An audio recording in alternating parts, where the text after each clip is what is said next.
The text came in while the Danfoss brake screamed across the street. One line. Cold. Final. 700,000 naira balance or treatment stops. Amaka read it again, her thumb trembling on the cracked screen. The letters didn't blur, didn't soften, they cut deeper with every second she stared. Her mother was alive, yes, but only for as long as money said so. Around her, Lagos moved in chaos, hawkers shouting roasted plantain prices, exhaust choking the air, bus conductors banging on metal doors. But inside her chest, there was only silence. Heavy. Merciless. 3 days. That was all she had left. Her throat burned, but the tears refused to fall. Maybe because she had already cried them all out in the last year. Maybe because she had learned that crying never softened landlords, never stopped hospital bills, never brought back the dead. Through the glass partition in the ward, she could see her mother lying flat against the thin mattress, tubes running like roots across her arms. Every rise and fall of her chest was shallow, every sound she made through the oxygen mask was faint. The once strong woman who had sold Accra at dawn and cleaned offices at night now looked as though a single gust of wind could carry her away. Amaka pressed her palms against her eyes, trying to block it all out. But the weight pressed harder. She was 22. A final-year law student who used to believe that her mind could be her salvation, that arguments and books could build her a future far away from one-room apartments and debts. Her father had believed it too, right until the day his taxi was crushed on 3rd Mainland Bridge, leaving only debts behind and a daughter who had to grow up before she was ready. Her chest tightened as she remembered the promise she had whispered to his grave, "I'll make you proud. I'll become a lawyer." Now she couldn't even pay for her mother's next dialysis. The weight of Lagos pressed on her shoulders harder than the heat, and it whispered the truth she didn't want to accept: dreams were luxuries for people who could afford them. That night, she lay on the hospital bench with her head tilted against the cold wall, the fluorescent lights buzzing overhead. Sleep never came in hospitals, it lingered just out of reach, mocking you. Her phone buzzed. A WhatsApp notification. She almost ignored it until she saw the name. Cynthia. Of course. Her coursemate. The girl who came late to class in wigs that cost more than Amaka's tuition, who giggled loudly at lecturers and scrolled through Instagram while the rest of them copied notes like their lives depended on it. Cynthia's life looked like a movie, all neon cocktails, 6 lounges, vacations she never explained. Amaka swiped to read. Nahu no get sugar daddy day suffer oh. My baby just sent me 1 million this morning. Girls, stop stressing. Her breath caught. A laugh, sharp and bitter, escaped her throat. She had always mocked Cynthia for her shallow life, the way she leaned into men's wallets like they were lifeboats. But 1 million Nigerian nairas? That was more than enough to pay the bills. She locked her phone. Unlocked it. Stared at the status again until the screen blurred. When she finally pressed call, her hand trembled. Cynthia picked on the second ring. Well. If it isn't Miss Holy Bible herself. Wonders shall never end. Amaka swallowed, her voice barely steady. Cynthia. I need help. There was silence on the other end. And then, to her surprise, no laughter, just a low hum. Talk. So she did. The bills, the deadlines, the fear. By the time she finished, her voice was raw, and her eyes stung with unshed tears. When Cynthia spoke again, her tone was sharper. Babe, let me not lie to you. You need money. Not in small change. Real money. And there's only one way. Amaka closed her eyes. She already knew what was coming. Cynthia continued. You need a man. Not just any man. A rich man. And I know just the perfect one. Amaka shook her head, though no one could see. No. I can't. You can't? Then prepare to bury your mother. The words hit her like a slap. Cynthia's voice softened, but it carried a kind of hard truth that made Amaka's stomach twist. Life is not fair, my dear. And sometimes, to survive, you gats pay the price. Lucky for you, the man I have in mind doesn't do drama. Just money. One night, and your life changes. Amaka's voice cracked. Who? Cynthia's laughter was like a match struck in the dark. Richard Lawson. The Lagos Lion. Her stomach dropped. Everyone knew the name. The ruthless billionaire whose empire stretched across oil and construction. The man politicians feared and women whispered about. A man who didn't believe in love, only in power, and who was rumored to treat women like expensive distractions. Amaka ended the call without another word. But when she returned to the ward later and saw her mother coughing violently beneath the mask, gripping her hand with weak fingers, something inside her shifted. She could no longer afford the luxury of pride. Sunday night came quickly. Victoria Island glittered like a different planet. SUVs with tinted windows lined the streets, neon lights bounced off glass buildings, and the air smelled of perfume so expensive it could have covered her mother's bills twice over. Cynthia dragged her through the entrance of a private lounge. Everything was velvet and glass, bathed in golden light that made the space glow like a palace. Amaka's cheap borrowed dress clung awkwardly, and her sandals felt like an insult to the marble floor. Her heart raced as she followed Cynthia deeper inside. And then she saw him. Richard Lawson. He sat in the corner of the lounge, alone, but his presence filled the room as if the walls bent toward him. Tall, broad shoulders beneath a black shirt tailored so perfectly it looked sculpted. His features were sharp, carved in quiet arrogance, and his eyes, dark, unreadable, scanned the space with the quiet assurance of a man who owned it. Amaka's steps faltered. Something in those eyes unsettled her. Not because they were cruel, but because they saw too much. As if he could strip away her secrets just by looking long enough. He looked at Cynthia first, then at her. And for a moment, brief, but undeniable, his smirk froze, replaced by something that looked almost like surprise. He covered it quickly, leaning back with lazy command. Cynthia, his voice rolled out like velvet over steel, you brought me something interesting tonight. Amaka's breath caught. Amaka stammered, good evening, sir. Richard leaned closer, voice deep, sir? That makes me sound old. Call me Richard. The air between them was electric, intimidating, but strangely magnetic. Later, when Cynthia disappeared conveniently, leaving her in his penthouse overlooking the lagoon, Amaka felt the weight of his gaze more than the city lights below. He poured whiskey into a glass with deliberate ease, then turned. I hear you need money, he said, voice smooth but sharp at the edges. Her lips trembled. 700,000. For my mother's surgery.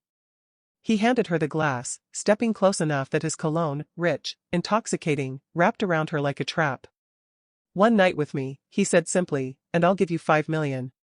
Her world spun. 5 million. More than she had ever dreamed. More than enough to save her mother. But his eyes lingered on her in a way that unsettled her more than his offer. Other men looked at her body, this one looked as though he wanted to know what she was made of. And maybe that was why, in the silence that stretched between them, her heart beat not only with fear, but with something else she couldn't yet name. She nodded. And the deal was made. The penthouse was too quiet. From the floor-to-ceiling windows, Lagos stretched out like a living map, bridges lit like veins, the lagoon glittering under the moonlight. But Amaka couldn't see the city. She only saw the man standing in front of her. Richard Lawson. He leaned against the bar, one hand in his pocket, the other holding a glass of whiskey that caught the light like liquid fire. He looked like someone sculpted from certainty itself. Every move was slow, deliberate, the kind of confidence that didn't need to shout. Amaka sat stiffly on the edge of the velvet couch, fingers tangled in her lap. The borrowed dress itched her skin, her sandals felt too cheap for the Persian rug beneath her feet. Her voice finally broke the silence. Do you always do this? His brow lifted slightly, as though the question amused him. Do what? By people. The word slipped out sharper than she intended. For a moment, his lips curved, but it wasn't a smile.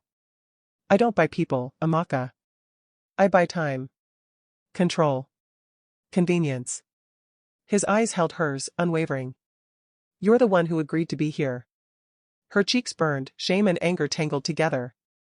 She wanted to argue, but her mother's face flashed in her mind, fragile beneath oxygen tubes. She swallowed her pride. You're right. Silence again. Only the hum of the city below. Then Richard set his glass down and crossed the room. The air shifted when he stood in front of her, tall enough that she had to tilt her head back to meet his gaze. His cologne was subtle but intoxicating, like cedarwood in danger. You're nervous, he said softly. Shouldn't I be? She whispered. Something flickered in his eyes, something unguarded, gone as quickly as it came. Most women I've been with aren't nervous. They're eager. Amaka scoffed under her breath. Well, I'm not most women. That caught him. His eyes narrowed, studying her face as though she had just revealed a puzzle piece he hadn't expected. Then, instead of replying, he reached down and brushed his thumb lightly across her jaw. The touch was feather-light, almost testing. Her pulse jumped. Richard leaned closer, his lips inches from hers. His voice dropped, low and deliberate. Then maybe, that's what makes you interesting. Her breath caught. For a heartbeat, she thought she saw a man beneath the billionaire mask, someone tired, searching, haunted. But then his smirk returned, sharp and controlled. Come, he said, offering his hand. And though every nerve in her body screamed to run, she placed her trembling hand in his. The bedroom was vast, walls of glass, silk sheets glowing silver in the moonlight. The city glittered beyond, but for Amaka, the world had narrowed to the man standing in front of her. Richard's presence filled the space, tall and still, his eyes fixed on her with unnerving intensity. If you want to leave, the door is open, he said, his voice calm, even. But if you stay, don't pretend. Her fingers twisted against the fabric of her dress. Pretend what? That you're here for anything but survival. The words stung, but they rang true. She turned, facing him with a fire she didn't know she had left. And what about you? Why are you here, Richard? Because you're bored? Because money can't buy you sleep? His smirk faltered. His jaw tightened. For a moment, she thought she had gone too far.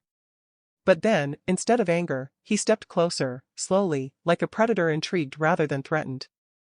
And then he kissed her. It wasn't soft at first. His mouth claimed hers with the force of someone used to taking. Her breath caught, her body tensed, until she felt the restraint under the fire, the control holding back something deeper. Her resistance melted. Almost against her will, she kissed him back. And when she did, the air between them changed. His grip gentled, his hand sliding to cradle her jaw as though she were fragile glass he wasn't sure he had the right to touch. Her eyes fluttered shut. His lips pressed slower now, exploring, savoring. She tasted whiskey, heat, something sharp and lonely. Her pulse thundered as his tongue brushed hers, cautious at first, then bolder when she didn't pull away. She gasped into him, and he caught the sound with his mouth, deepening the kiss. His other hand slid to her waist, fingers digging lightly as though testing if she was real. When they broke apart, their breaths collided. Her eyes were wide, dazed, her lips swollen from his kiss. His gaze lingered on her face, dark, conflicted, searching. You feel it too, he whispered, almost to himself. Before she could answer, his lips found hers again, slower this time. She clutched his shirt, pulling him closer, the fabric twisting in her fists. He lifted her gently, almost reverently, and laid her on the bed. The silk sheets were cool against her skin, his warmth pressing down above her. Every kiss left her trembling, along her throat, her collarbone, her shoulder. Each time, he paused, his eyes flicking up to hers as if asking permission without words. And each time, she nodded, breathless. Her hands explored him too, trailing over his shoulders, his chest, the damp heat of his skin. He shuddered under her touch, surprising her. The Lagos lion, undone by her fingertips. There was no rush. No crude transaction. Just heat building slow, wave after wave, until it consumed them both. His whispers burned into her ear, fragments of want, fragments of need. Her name, spoken like it was foreign on his tongue yet addictively sweet. When their bodies finally moved together, it wasn't just survival anymore. It was fire and glass, fragile yet unbreakable, consuming yet careful. Every gasp, every tremor was answered, every wall they carried cracked under the weight of their closeness. And when she finally broke, clinging to him, her face buried against his neck, his own restraint shattered. He held her tighter, his breath ragged, his voice raw against her skin. Neither of them spoke. But in the silence after, when their bodies lay tangled in sweat and silk, their eyes met, unguarded, vulnerable. And the truth pressed between them, heavier than the night itself. This was supposed to be a deal. Amaka woke to the sound of water. The shower hissed behind frosted glass, steam curling into the air. She sat up slowly, silk sheets slipping down her bare shoulders. Her body ached in unfamiliar ways, her lips still tingled, her heart felt like it had been set on fire and left to smolder through the night. Fragments of memory flashed, his weight, his warmth, the way he had slowed when he realized. Her chest tightened. Richard hadn't known. Not until it was too late. Not until she gasped in pain and clutched at him like she was breaking apart. The shock on his face had been unmistakable. For the first time, she had seen him lose control, not to passion, but to realization. His movements gentled instantly, his hands framing her face, his forehead pressed to hers as though grounding her. Amaka, he had whispered her name, not in command, not in lust, but in something that sounded dangerously close to reverence. Even now, the memory made her throat ache. She dragged the sheet tighter around herself, shame rising hot against her skin. She had promised herself she would save her body for love, for marriage, for something pure. But last night she had given it away, traded it for survival, for 5 million naira sealed in a black envelope on the nightstand. Her mother's life, bought with her innocence. The bathroom door opened. Richard emerged, a towel slung low around his hips, droplets of water carving paths down his chest. He looked powerful, untouchable, and yet, when his eyes landed on her, something softened. "You're awake," he said, voice lower than before, quieter. She tore her gaze away, clutching the sheet like armor. "I should go." "You will," he said simply. He crossed to the dresser, retrieved the envelope, and set it beside her on the bed. 5 million. As promised. The weight of it sat between them like a wound. She didn't touch it. Richard tilted his head, studying her. "You haven't even looked inside." Her jaw clenched. "Because it doesn't change what happened." His expression shifted. He stepped closer, crouching slightly so his eyes were level with hers. For once, the arrogance was gone. "Amaka, you didn't tell me." Her throat tightened. She forced the words out anyway. Would it have mattered? Silence. His jaw flexed, his eyes darkened, but not with anger. Something heavier. Something that unsettled her more than fury ever could. He finally spoke, voice rough. "You don't understand. I don't do this. I don't take innocence." Her breath caught. "And yet you did." The words landed like shards of glass. He looked away, his fists clenching at his sides, the mask slipping, just enough for her to glimpse the man beneath, conflicted, restless, angry not at her, but at himself. When his phone buzzed on the nightstand, he seized it like a lifeline. His face hardened as he read the screen, his mask snapping back into place. "Business," he said curtly, already moving toward the door. And just like that, he was Richard Lawson again, billionaire, untouchable, unreadable. Amaka sat frozen, staring at the envelope, her heart a battlefield of shame and confusion. Because despite everything, the money, the deal, the guilt, one truth clung to her like the heat of his touch. Last night hadn't felt like a transaction. It had felt like the beginning of something neither of them had asked for. Amaka didn't remember the elevator ride down from Richard Lawson's penthouse. Only the blur of glass walls, her fingers clutching the black envelope like a lifeline, her reflection staring back at her with eyes that looked older than 22. By the time she stepped into the morning chaos of Victoria Island, Lagos was already awake, horns blaring, hawkers shouting, the scent of fresh bread mixing with exhaust fumes. Life carried on, indifferent to the fact that hers had shifted forever. She wanted to cry, but the tears refused her. Instead, she walked. Past tinted SUVs, past high-rise banks, until her sandals hit the cracked pavements that led her back toward Ojalegba, back to reality. When she reached the hospital ward, her mother was still alive. Still fragile, still tethered to machines, but breathing. Amaka pressed her forehead to her mother's hand and whispered, "I got the money." Her voice cracked, and though her mother's eyes stayed closed, Amaka swore the faintest squeeze answered her. Relief should have come. It didn't. Only the echo of Richard's touch, the burn of his gaze, the way he had looked at her after realizing what she'd given him. That night, when the hospital grew quiet and the fluorescent lights buzzed overhead, she lay awake on the bench again, envelope clutched to her chest. And she hated herself for it, but she missed the sound of his voice. Richard Lawson was a man who thrived on control. But after that night, control felt like a rumor. He sat in his office tower, the city sprawling beneath him, while board members droned about profits and projects. He should have been listening.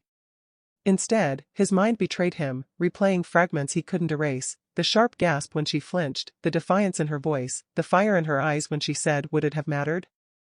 It mattered. More than he could admit. He dismissed the meeting early, ignoring the whispers that followed him.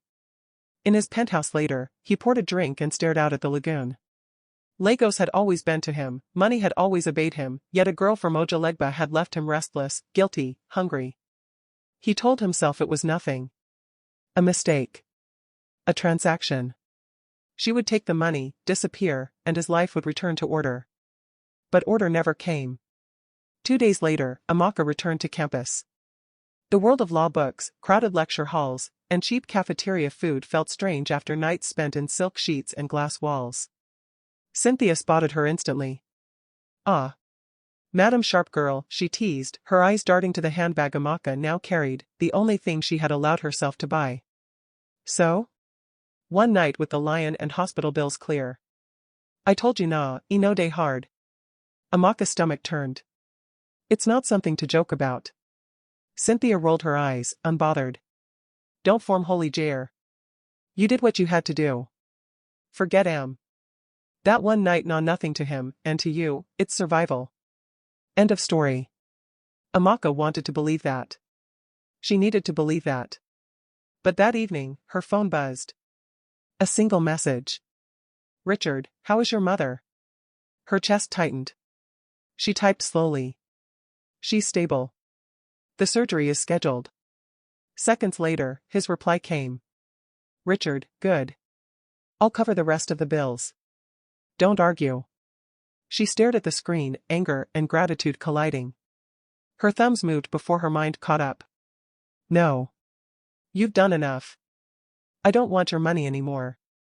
This time, it took longer for his response. But when it came, it was only 3 words. "Richard, we'll talk soon." Amaka's pulse spiked. She put the phone face down, forcing herself to breathe. One night. That was the deal. That was all.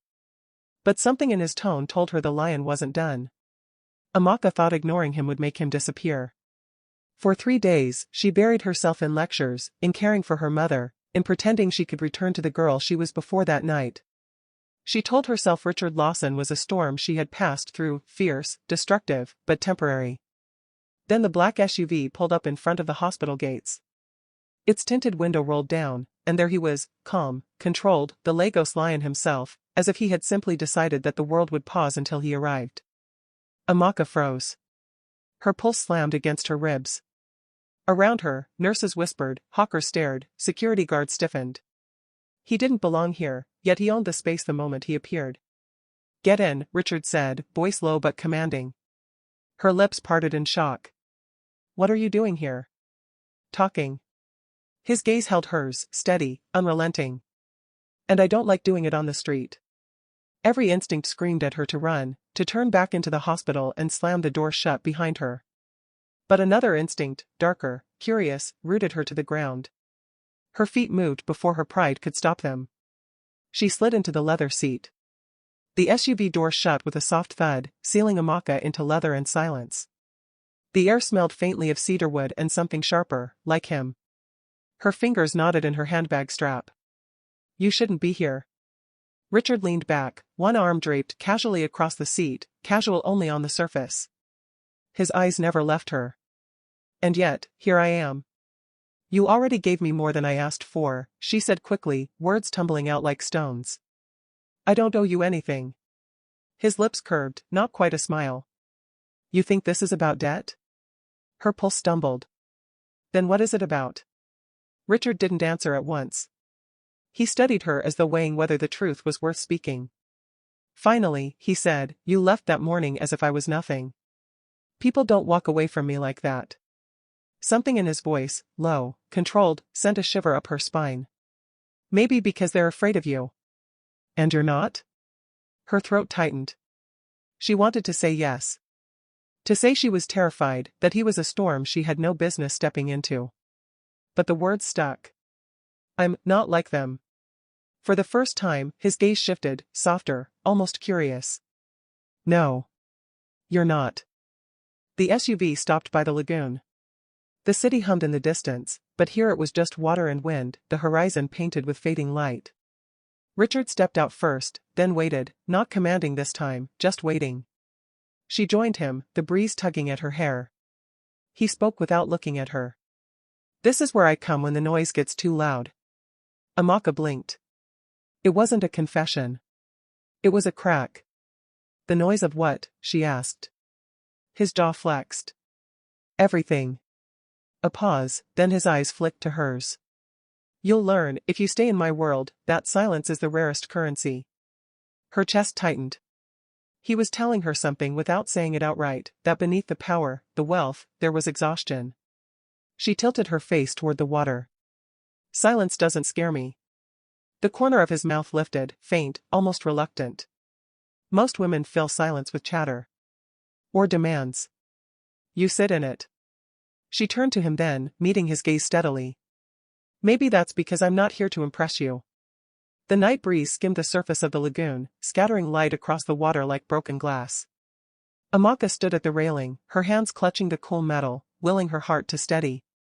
Behind her, Richard's presence loomed like a shadow, heavy, magnetic, inescapable. "You don't have to keep following me," she said quietly, not turning. "I'm not following you," his voice came, low and unhurried. "I'm curious." She let out a brittle laugh. Curiosity killed the cat. And satisfaction brought it back. He was closer now, his warmth brushing her shoulder though he hadn't touched her. "You intrigue me, Amaka." "That doesn't happen often." Her eyes fluttered shut. She wanted to believe him. But she couldn't forget who he was, a man whose empire thrived on control, not sentiment. "I'm not a game for you to win." At that, he finally stepped beside her, leaning on the railing. His profile was sharp against the city glow, his expression unreadable. "Games are for children. I don't play." She turned to him, fire rising in her chest. "Then what is this?" "Because to me, it feels like you're trying to own what shouldn't be owned." His gaze cut to hers, steady, piercing. But this time there was no smirk, no mask. Just the faintest shadow of weariness. "Do you know what it's like," he said slowly, "to have everything, and still feel nothing?" Her breath caught. That wasn't the Richard Lawson people whispered about. That was a man standing on the edge of something hollow. "Maybe that's because you've been looking in the wrong places," she whispered. For a long moment, silence wrapped around them. Only the sound of the waves filled the gap. And then, so gently she almost missed it, Richard's hand brushed hers on the railing. Not a claim, not a demand. Just a question. Amaka's fingers trembled, but she didn't pull away. The car ride back was quiet, but charged. Amaka stared out the window, watching Lagos blur past, lights, shadows, fragments of music from passing streets. She could feel his gaze on her, heavy but not invasive, like he was memorizing her silhouette against the glass. When they reached her street, the SUV slowed. Richard didn't speak at first. Then, softly, "You deserve more than this." Her jaw tightened. "This is my life. Don't belittle it." His eyes darkened, not with anger, but with something else. "Respect. You're the only person who has ever told me no." Amaka turned to face him. "Then maybe you've been surrounded by the wrong people." For the first time, he smiled, small, fleeting, but real. It softened him in a way she hadn't thought possible. The next morning, Amaka hurried through the crowded hospital corridor, the familiar smell of antiseptic pressing against her senses. Her mother was still asleep, her breath shallow but steady. Relief washed over her, but it was short-lived. Because sitting in the corner of the ward, like he belonged there, was Richard Lawson. Her heart nearly stopped. He looked absurdly out of place in his tailored suit, one leg crossed casually over the other, phone in hand. Heads turned, nurses whispering, patients staring. The Lagos Lion in a public hospital? Impossible. Yet here he was, as if this was just another boardroom. Amaka stormed over, lowering her voice to a hiss. "What are you doing here?" Richard looked up, calm as ever. "Visiting." "Visiting?" she nearly choked. "This is not your place. My mother doesn't need this spectacle." His gaze softened, though his tone remained cool. "She needed better care. So I arranged it." Amaka froze. "You what?" Before she could protest further, a nurse appeared, smiling brightly. "Miss Amaka, the doctor says your mother will be moved to a private room. All expenses have been cleared." "It's a miracle." The nurse beamed, clearly too thrilled to notice Amaka's stunned expression, before rushing off again. Amaka turned back to him, fire in her eyes. "You had no right." Richard stood, his presence towering but not aggressive. "You think I'm trying to own you?" "I'm not. But your mother shouldn't have to suffer because of pride." Her lips trembled with words she couldn't shape. Anger. Gratitude. Fear. "You've already done more than enough. Stop trying to fix everything." Richard studied her, the corner of his mouth twitching like he almost smiled, but didn't. "Most people beg me for scraps. You're the only one who throws them back at me." He stepped closer, lowering his voice so only she could hear. "That's why I can't walk away." Her chest tightened. She wanted to scream at him to leave. But beneath the frustration was something else, something dangerous. A part of her wanted him to stay. Later that night, Amaka walked home alone, her sandals slapping against the uneven pavement. She needed space. Distance. Clarity. But when she turned onto her street, a sleek black car was already waiting. Richard leaned against it, jacket off, sleeves rolled up, looking far too human for the man she knew. Her frustration boiled over. "Do you ever take no for an answer?" He tilted his head, that faint smirk tugging at his lips. "Not when I don't believe it." Amaka folded her arms. "And what makes you so sure I don't mean it?" His eyes lingered on her face, steady, searching. "Because your eyes betray you." Her heart thudded, traitorous. She hated how easily his words slipped under her skin. "You're imagining things." "Maybe." He pushed off the car and stepped closer, his voice lower now. "Or maybe I've spent my life reading people. And you're the first I can't predict." The honesty in his tone disarmed her more than his wealth or his power ever could. "Why me?" she whispered. "Out of everyone, why me?" For a long beat, Richard didn't answer. His jaw tightened, as if admitting the truth cost him something. Then, softly. "Because when I'm with you, I feel." The streetlight flickered above them, the only witness to the silence that followed. And for the first time, Amaka saw him not as a lion, not as a billionaire, but as a man who had been starving for something he couldn't name. That night, long after she had shut her door against him, Amaka lay awake staring at the ceiling. Her mind drifted back, to their first night. The way he had kissed her, not with practiced charm but with a hunger that startled even him. The way he had paused, almost pulling back, when he realized she was untouched. She remembered his expression, the shock, the restraint, the strange tenderness that broke through his mask for just a moment. "Tell me to stop," he had whispered then, breath hot against her ear. And she hadn't. Even now, the memory burned through her veins. Not just the fire of his touch, but the weight of that question. "Tell me to stop." A man who never asked, who always took, had asked her. The penthouse was silent. Too silent. Richard Lawson poured himself another glass of whiskey, though he barely touched it. The amber liquid caught the light, but even the burn of it felt dull against his tongue. Across the room, Lagos glittered through the glass walls. Bridges lit like constellations. Cars streaming like blood through the veins of the city. He had built half of it, owned skyscrapers, banks, the kind of power people killed for. And yet tonight, none of it mattered. Because all he could see was her. Amaka.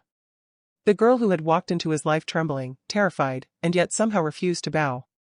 He remembered the feel of her hand under his, hesitant but unflinching. The way her voice shook when she spoke to him, but her words never did. The way her eyes, wide, guarded, dark as midnight, looked at him as though she could see past the billionaire, straight into the hollow parts he kept locked away. No one ever looked at him like that. Women came to him for money, power, status. They performed, played roles, made themselves easy to consume. He never had to guess what they wanted. But Amaka? She wanted nothing from him. Not his money, not his world. If anything, she wanted him gone. And that was what drove him mad. Richard set the glass down with a sharp clink, running a hand over his jaw. He hated this feeling. Need. Not lust. Not control. Something deeper. Something raw. He had spent his life building walls so high no one could climb them. Because love, he had learned young, was weakness. A game with no winners. His father's cruelty, his mother's absence, the betrayals that came with power, they had taught him that much. And yet, when Amaka had stood in front of him, spine straight despite the fear in her eyes, he had felt something he hadn't in years. Alive. It terrified him. Because if he let her in, she could break him in ways no rival ever could. Richard leaned back, staring at the ceiling. He should let her go. Forget her. She was dangerous to everything he had built. But the truth was already carved into his chest like a wound. He couldn't. Later, in the quiet of his study, Richard sat at his desk, staring at a photo frame he usually kept hidden in a drawer. It was a picture of his mother, taken decades ago. She was smiling, carefree, holding him as a boy in her arms. Before she had walked away. Before his father's bitterness had poisoned everything. He clenched his fist. Love had failed him once. He swore it would never again. But Amaka's face wouldn't leave his mind. Her stubbornness. Her fire. Her refusal to be bought. She was nothing like his mother, and yet, when she looked at him, for one split second, he felt like that little boy again. Not Richard Lawson the billionaire. Just Richard. And it scared the hell out of him. He closed the drawer with a snap, swallowing the lump in his throat. He wasn't that boy anymore. He couldn't be. But maybe, just maybe, she was the only one who could see him. Weeks later. The hospital corridor smelled faintly of disinfectant and tired dreams. Her mother's surgery was successful. Amaka balanced a tray of jollof rice and fried plantain on one hand as she nudged open her mother's door. "Mama, I brought food," she whispered softly. Her mother's frail smile greeted her from the bed. "Amaka, you shouldn't be spending so much on me. Eat it yourself." "Mama, please," she teased, trying to sound light. "You know you like plantain too much to resist." They laughed, a small, fragile laughter that warmed the sterile room. Amaka set the tray down, tucking the blanket around her mother's shoulders. She was just about to sit when the door opened behind her. She froze. Richard Lawson stepped in.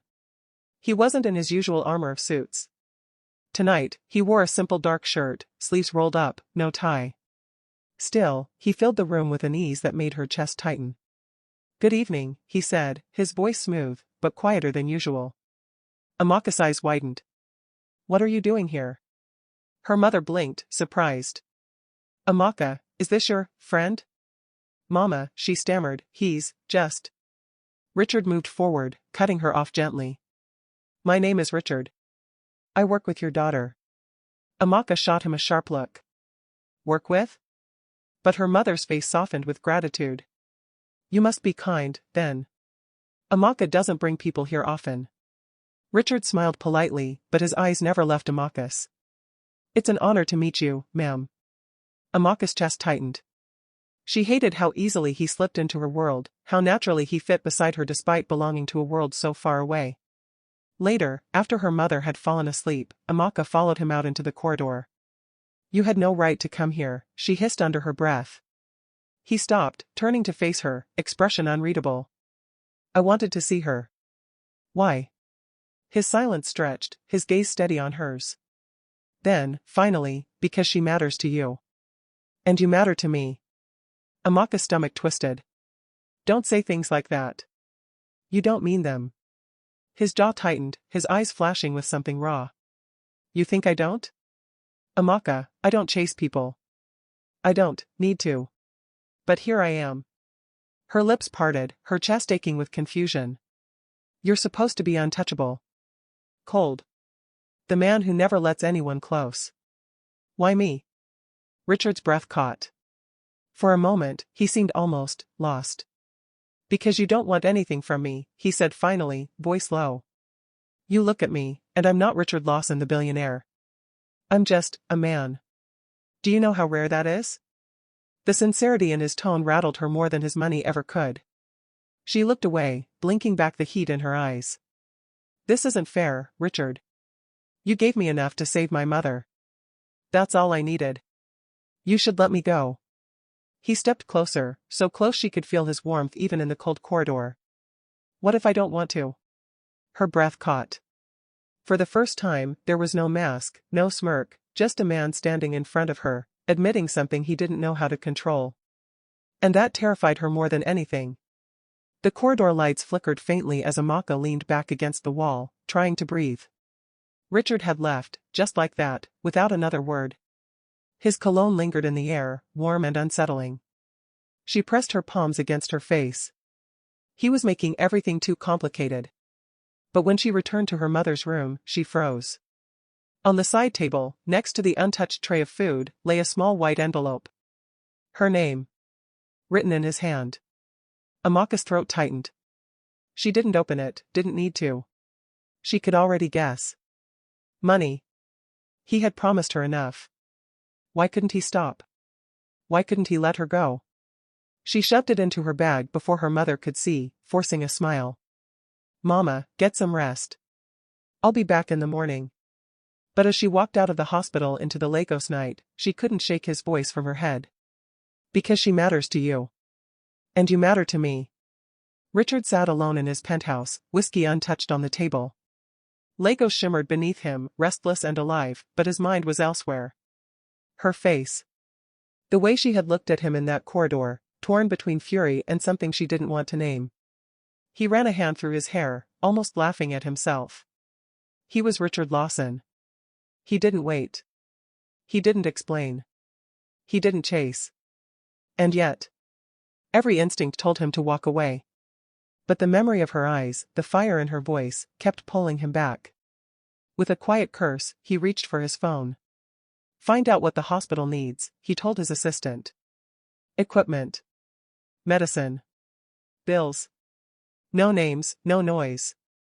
Just do it. His assistant hesitated. And if she finds out? Richard's gaze hardened on the skyline. She won't. This stays invisible. 2 nights later, Amaka arrived at the restaurant reluctantly. She had tried to refuse, but the car Richard sent had been waiting outside her home, driver, polished black SUV, the whole spectacle. The maitre d' led her to a private terrace lit with lanterns. Richard was already there, seated casually, jacket off, sleeves rolled up. Not a businessman tonight, not exactly. Something softer, something more dangerous. You came, he said, rising as she approached. I didn't have much choice, she muttered, pulling out a chair. He watched her settle in, eyes amused. There's always a choice. You're just pretending you don't want to be here. Her gaze snapped to his. You think you know me so well. I don't. He leaned forward, elbows on the table, voice low. That's the problem. I want to. Her heart thudded in her chest. The waiter arrived with wine, breaking the spell. Richard poured for her, then for himself. Amaka lifted her glass but didn't drink. Why are you doing this? You said it yourself, you don't chase people. Richard's jaw tightened. He swirled his wine, eyes fixed on the crimson liquid. Maybe I've been running in the wrong direction all along. The words hung between them, heavier than the night air. Amaka's lips parted, but no sound came. For a man who commanded boardrooms with a glance, he looked almost uncertain. Her chest ached, traitorously softening. Don't, she whispered, more to herself than him. Don't make me believe you mean that. Richard's gaze lifted, locking onto hers. Intense. Steady. Dangerous. Amaka, he said slowly, I've never meant anything more. The waiter left, and for a long moment, neither of them spoke. The lanterns flickered softly, throwing shadows across Richard's face. Amaka found herself staring, hating how much she wanted to believe his words. She forced herself to look away. You always talk like everything is inevitable. Like the world just bends for you. Richard tilted his head, studying her. Doesn't it? She almost laughed, bitter and incredulous. Not here. Not with me. And that made him smile. Not his usual sharp, mocking smile, but something smaller, unguarded. That's exactly why I can't stay away. The dinner ended earlier than planned. Richard insisted on driving her home himself. The SUV hummed through the night, Lagos lights flashing past the tinted windows. Amaka sat rigid in the passenger seat, eyes fixed on the road. Richard drove in silence, his usual control sharpened into something protective. For a while, the only sound was the city rushing past. Then Richard's hand shifted on the gear, brushing hers for a moment. Deliberate. Testing. Amaka froze, but she didn't pull away. Richard glanced at her, the faintest curve at his lips. Not victory. Not possession. Something softer. Relief. When the car pulled up outside her building, Amaka hesitated. The street was quiet, shadows stretching long. She opened the door, stepping out, clutching her bag like a shield. Richard followed. He shouldn't have. But he did. At her doorway, she turned sharply. You don't belong here. He stood a step below her on the stairs, but somehow still seemed taller. Maybe not. But I belong where you are. Her throat tightened. The night air felt too heavy, too thick. She should push him away. She should end this before it went further. Instead, she whispered, Richard, don't make me fall. For a moment, silence. His jaw clenched, his eyes unreadable. Then, softly. Maybe I'm the one falling. Her breath caught. Their eyes locked in the dim light, the world narrowing to just the two of them. His hand lifted, brushing a stray curl from her cheek. His touch lingered, warm, careful, reverent. And Amaka, against every wall she had built, didn't step back. The world outside Amaka's doorway was hushed, holding its breath. Somewhere in the distance, a generator hummed. A dog barked. But here, it was only them. Richard's fingers lingered at her cheek, tracing a path that burned hotter than the humid night air. Amaka, his voice was low, rough around the edges. Tell me to stop. She should have. Every part of her mind screamed it. But her heart betrayed her. She didn't move. And that was enough. Richard leaned in, slow, deliberate, until his lips brushed hers.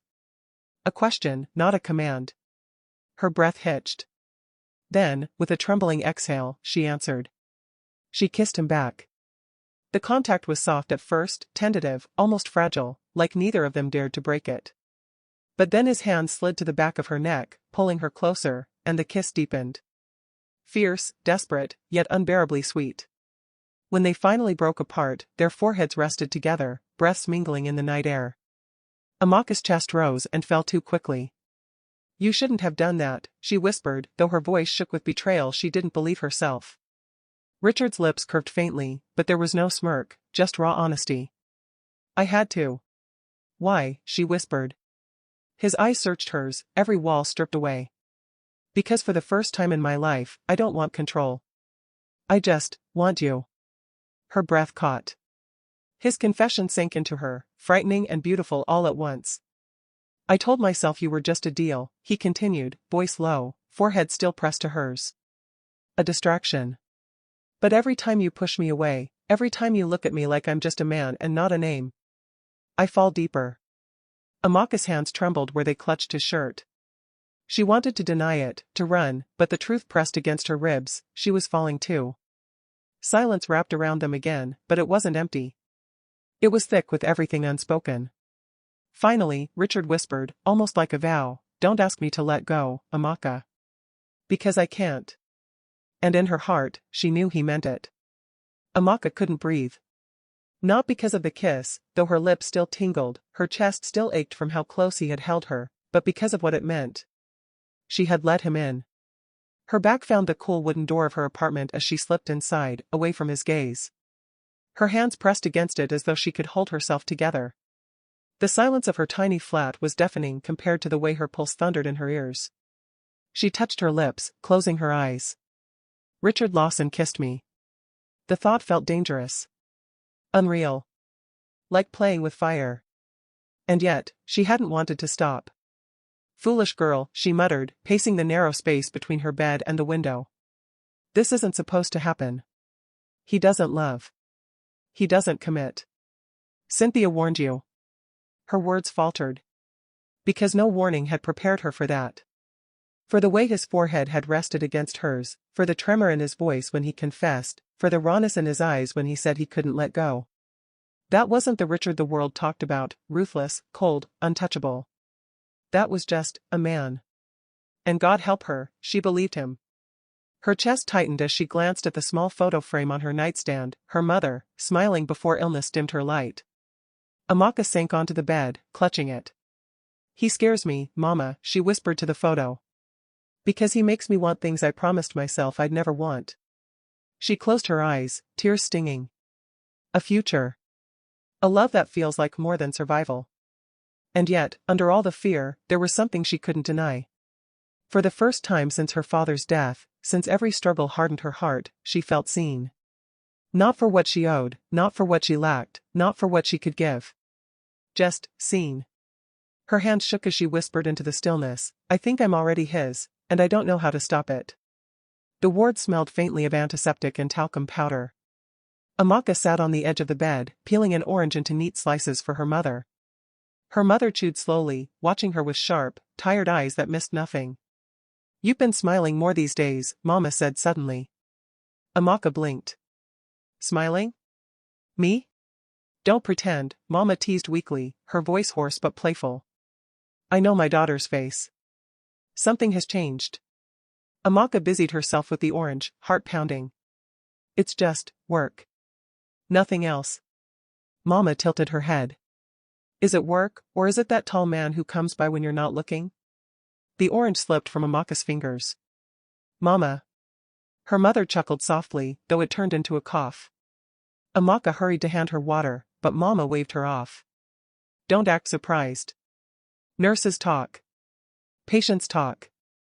They say a man visits, pays bills, brings fruit baskets." She fixed Amaka with a knowing look. "He's not just anyone, is he?" Amaka bit her lip. The words lodged in her throat. "He's complicated." "Complicated can still be kind," Mama murmured. "And from what I see, he cares." Amaka shook her head, forcing firmness into her voice. "Mama, men like him don't care. They take what they want and leave. That's not love." Her mother's eyes softened. "Maybe. But the way he looks at you, Amaka, I was young once. I know that look." Amaka turned away, blinking hard, the orange still sticky in her hand. Later that evening, as Amaka left the hospital, she spotted him in the corridor. Richard leaned against the wall, sleeves rolled up, his tie loose, as though even in restraint he couldn't help but command the space. She marched up to him, flustered. "You've been visiting her?" His gaze was calm, unbothered. "She likes company. And I like talking to her." "You had no right." Her voice wavered between anger and something else. Richard studied her face. "She asked about me, didn't she?" Amaka's silence betrayed her. He stepped closer, his voice low. "I don't want to hide, Amaka. Not from her. Not from you." Her chest tightened, the echo of her mother's teasing smile still fresh. She hated how much it rattled her. Hated even more how part of her believed him.